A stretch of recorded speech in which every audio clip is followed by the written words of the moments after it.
what can we do about Trump's tariffs on us? Now, quite without a doubt, it represents an external threat, economic threat to us, external tariff threat. But they also expose our internal fragilities that cannot be fixed easily. It will take time. So, when we ask this question, what we can do about Trump's tariffs, and the answer is nothing much really. It is a reflection of our economic structure. India is the fourth largest economy by GDP, but this ranking hides deep structural vulnerabilities. That is what I'm going to say today. Many of these topics have been dealt with earlier in different videos of economic interest. But let me go through it quickly in this context. Our food security is state managed, not market secured.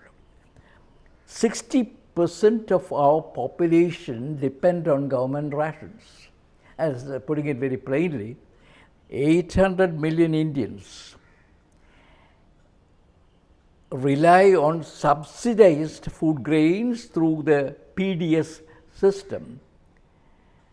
This is obviously not a result of agricultural abundance, but state managed and represents a huge fiscal and logistical commitment by the state. Besides, India imports vast quantities of edible oils and pulses. And in our own agriculture, farming, we have the input subsidies, which fertilizers are subsidized, electricity is subsidized, irrigation is subsidized. Therefore, the inputs for agriculture are subsidized. So, in short, India's food security is not market resilient at all. It is politically managed as it should. It is fiscally draining, and this fact makes us globally exposed. And that's about one aspect of our food security. Taking agriculture as a whole, and agriculture is the most important thing here, it is a sector that employs nearly half of the population, as about 47% or so. But agriculture contributes only 15% to GDP. This is the lopsidedness of agricultural productivity. Agriculture is dominated by small and fragmented holdings, and there are no economies of scale resulting from this fragmentation of holdings. India is the world's largest importer of oil seeds and cooking oils. Agriculture subsidies and MSP keep this whole sector, shall we say, afloat. But imports are an important element. Our farming is not globally competitive. It is dependent on state support and, I might say, international supply chains. What about industry? Well, that can be put it very quickly, very simply, the industrial sector is dominated by a few conglomerates, Tata, Reliance, Adani, Birla. In other words, it is an oligopolistic and protected environment, not competitive. These players, I mentioned, benefit from policy shields, protection against competition, and government patronage to some extent. So that is the broad picture of industry. Manufacturing remains at 15% of GDP, despite all this Make in India and PLI schemes, all well-intentioned, good ones. No Indian firm yet is there competing globally and making a mark globally. In semiconductors, precision manufacturing, or high-end machinery. We are nowhere there. In other words, the ecosystem in industry lacks broad-based industrial dynamism. It is not ready for global trade fights. What about our exports? Well, that is another very big story. Our merchandise trade, merchandise trade, our imports minus exports come to roughly $240 billion every year. That's a big vulnerability. You can't escape that.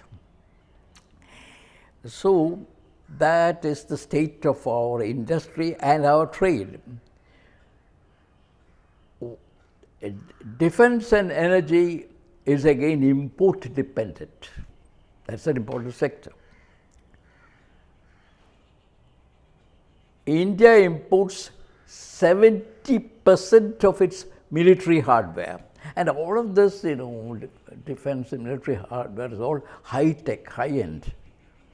So India imports 70% of its military hardware. Of course, we are making some effort at defense manufacturing, no doubt about that. But this is the story, that what we need for our fighting capability, we require high-end defense equipment, high-end military hardware, and we import them from, Russia, US, France, Israel. When I speak about France, you think about Rafale jets, things like that. So that is the way it is, 70% of our military hardware. Well, the story of energy security is a little bit more, absorbing. India imports 83% of its crude oil and remains coal dependent for electricity. Coal. Despite Make in India calls in defense, key weapon systems and drones are imported. Many of them just bought off the shelf. Any disruption in imports due to tariffs, sanctions, or pricing shocks hits this very important sector, national security and energy prices. It hits it badly.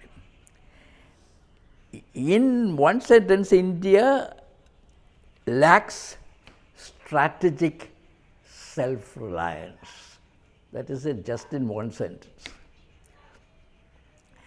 What is the state of power, infrastructure? What is that state?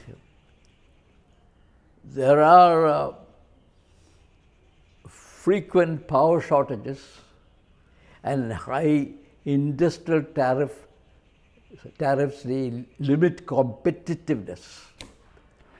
rural and semi-urban manufacturing faces chronic disruption. Industry clusters often run on diesel backups or just deal with transmission losses.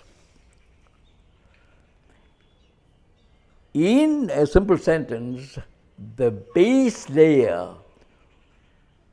for sustained export-led growth, what is that? Power, logistics, consistency, all these are still patchy. Which Indian sector can lead the world with a global scale? None, no single sector, not IT, not pharma, not textile, has got global market dominance. Even IT, which is world class, that's not deeply innovative or R&D heavy. India is not yet in the league of global industrial champions. We don't set the agenda. So there again, all these limit our leverage, bargaining power, and the ability to counter economic coercion, as in the Trump tariffs. I'll just put all these together now and try to wrap up this talk. We just can't hit back at Trump's tariffs because we have little leverage in global trade. Because our key sectors depend on imports and not our surpluses. Because we are structurally not ready for trade wars, trade fights. Our ability to retaliate is muted, and that follows from the economic reality. Resilience has to start at home, and there's plenty of work to do. The building up of resilience will take years, and that is nation building. And that's what I see as the way to the future.